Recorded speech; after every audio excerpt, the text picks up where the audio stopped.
So we're in this period of preparation called the Omer, where we are counting the days between the second night of Passover up until Shavuot, where we receive the Torah, we celebrate receiving the Torah. And so one of the things I've been thinking about is there are some rabbinic tales related to the moment at Mount Sinai, right?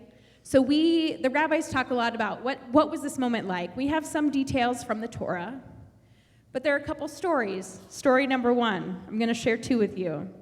Story number one, God goes to every nation in the world, every people in the world, and says, hey, I've got this great thing called Torah. Do you want it? And they all say, Yep. Nope. Believe it? They all say no. They all say, wait, what's the catch? What's the fine print? Tell me. Tell me, I want to know. And all of these other nations say, no way. Then he gets to the Israelites.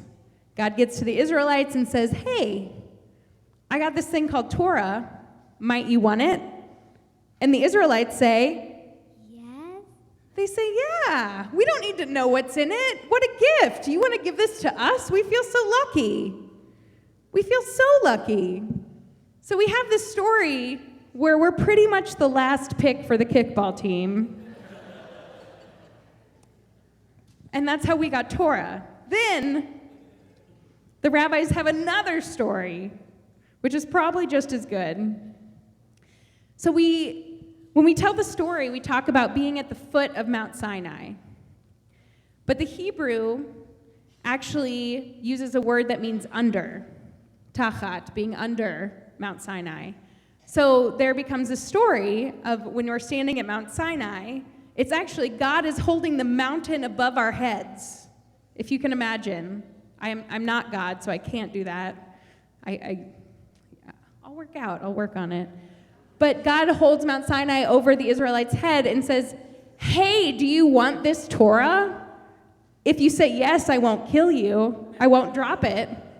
If you say no, I'll drop it. So the Israelites say, yes. Of course we want it. Of course we want the Torah. So we're in this period of counting. And these are the stories our ancient rabbis tell about this special moment. And we spend 50 days, 49, counting every day, working up to this moment where we have this holiday where we celebrate receiving the Torah.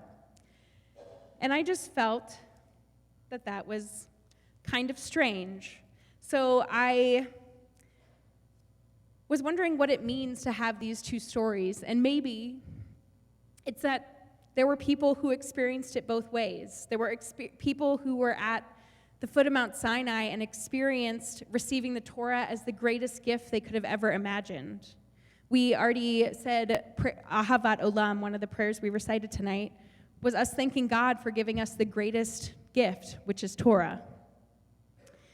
But there are also people that see it as a great burden, as something to carry, as something forced on them.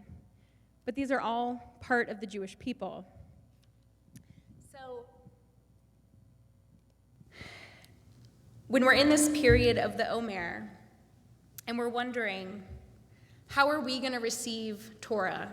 We're in the middle. I believe tonight's night 28. Does that sound right? Yeah. 29? Thank you.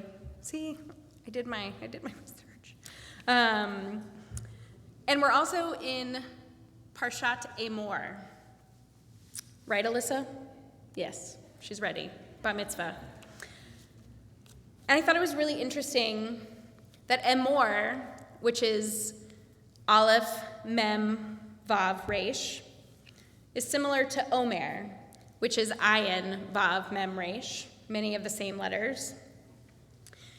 And there are rabbis that teach that if you just switch one letter, if you switch an Aleph and an Ayin, the word Omer can either mean utterance or it can mean a quality of measurement that was brought to the temple of barley for each of the days of the Omer. So omer is a measurement of barley. But if we think about how it could also mean omer, to speak, to say, and we have this moment of counting each day, working up to it, we can also think how important our words are, how important our deeds are. And we count every single day, fully aware of the possibility and potential in each day. Instead of counting down, we count up. We increase the anticipation of receiving the Torah at Sinai and increase our awareness of what we can do. So we have some days where at 28, we're going up to 49, so we have some days left.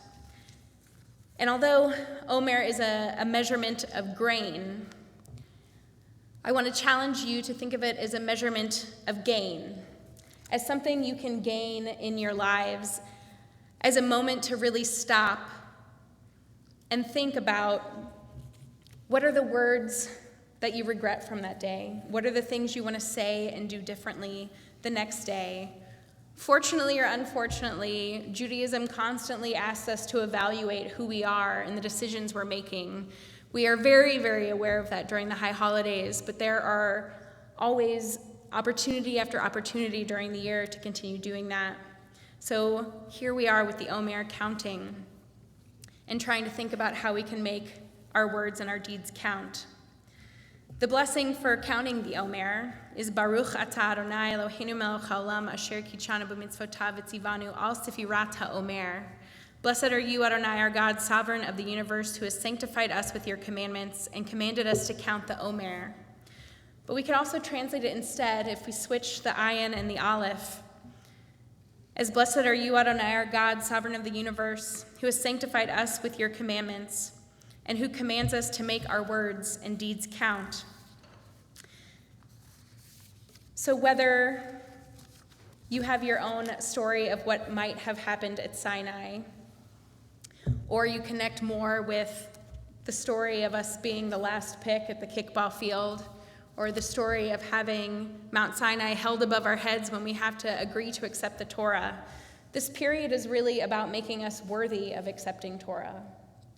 And so I hope you are able to use this time to be your best selves before we get to Shavuot, which we will celebrate together on June 12th, June 11th also in the evening. You'll get announcements, you'll get the voice, you have all those things. So we say Shabbat Shalom.